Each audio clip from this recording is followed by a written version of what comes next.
बानू, तुला सत्य कळावे म्हणून अनेक प्रयत्न झाले, परंतु जे अपेक्षित होतं ते का घडलं नाही?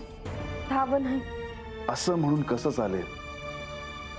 त्याचे कारण शोधायला नको का? पर देवा, मला जे कळायचं होतं, समजून घ्यायचं होतं, ते समजा तर मी करतेच आहे ना. नाही बानू, तेवढं पुरेसं नाही. म्हाळसेने जसा दृढ निश्चय केलाय तसा तू का नाही केलास? अहो, मी मोप वेळा ठरवलं, पण त्याचा काय उपयोग झाला नाही. मी तेच म्हणतोय बानू, जर तूही दृढ निश्चय केला असतास तर उत्तम झाले असते.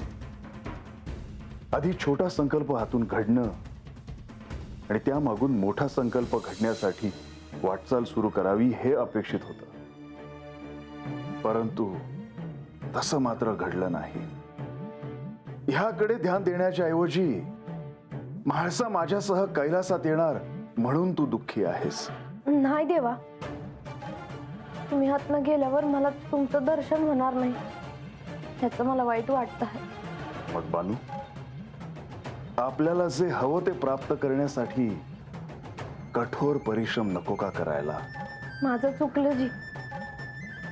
म्हाळसाताईं संघाच्या वादात मी हे समजायचा विचारच नाही केला.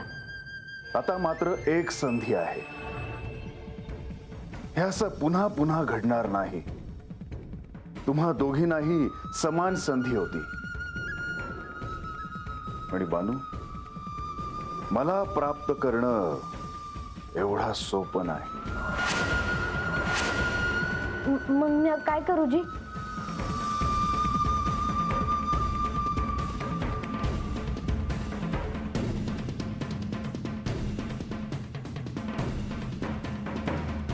देवा, तुम्ही सांगाल ते मी करन. मी तुला आजवर जे सांगितलं आहे त्याचे स्मरण कर.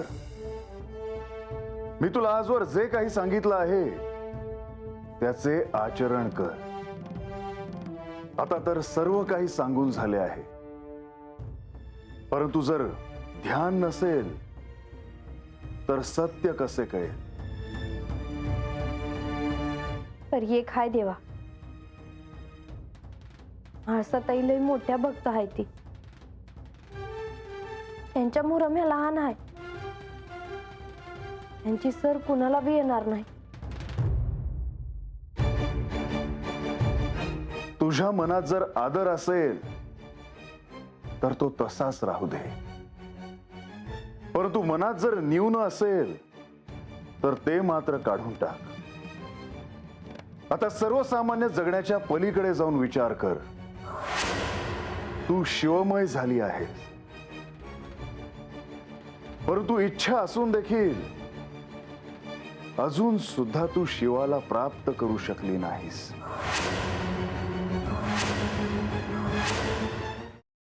सफरचंदाचे काप नीट परतल्यानंतर त्यामध्ये दालचिनी पूड आणि मध घालून पुन्हा नीट परतून घ्यावं. बटर लावलेल्या ब्रेडवर सफरचंदाचे तुकडे, बदामाचे तुकडे, टुटी फ्रुटी, डार्क चॉकलेट आणि मीठ घालून दुसरा ब्रेडचा तुकडा त्यावर ठेवून वरच्या बाजूला बटर लावून घ्यावं. एका बाउलमध्ये स्ट्रॉबेरी सिरप आणि क्रीम घालून सॉस तयार करून घ्यावा. तयार सँडविच पॅन मध्ये बटरवर ग्रिल करून घ्यावं आणि स्ट्रॉबेरी सॉस बरोबर सर्व्ह करावं.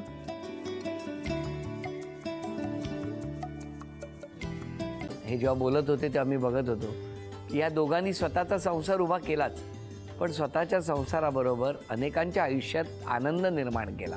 तो आनंद महत्त्वाचा. हसत राहा, आनंदी राहा असं म्हणत शुभेच्छा देऊया. आणि ही झी मराठीकडून भेटवस्तू डेव्हिड तुमच्यासाठी. अभिनंदन. आणि वहिनींना तथास्तू पुणे यांच्याकडून ही पैठणी. अभिनंदन.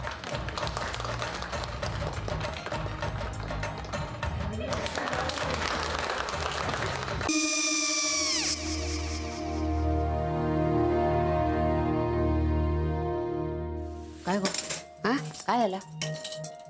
काय झालं? काय आले, मी निकाल लावून आली. हो, पण तिची आईच काय बोलली? तिला वाटलं का सगळ्या निशाने आपल्या चुका कबूल केल्या का? आई, मी चांगलं सुनावून आली आहे. हं. त्या तिची बाजू घेत होत्या पण मी लक्ष दिलं नाहीये. खूप झालं आता. चांगुलपणा खूप झाला. मऊ दिसलं ना की कोपऱ्याने खणतात ना माणसं, ते असं. अगो पण आईच म्हणली काय तिची, पटला काय ती का? मला माहिती नाहीये. आई मी तुम्हाला नंतर फोन करते. हो आणि आई बाबा जे बोलले त्याचं वाईट नका वाटून घेऊ. सॉरी. सॉरी काय त्या? नेहा आले. आई मी येते. हो काकू येते.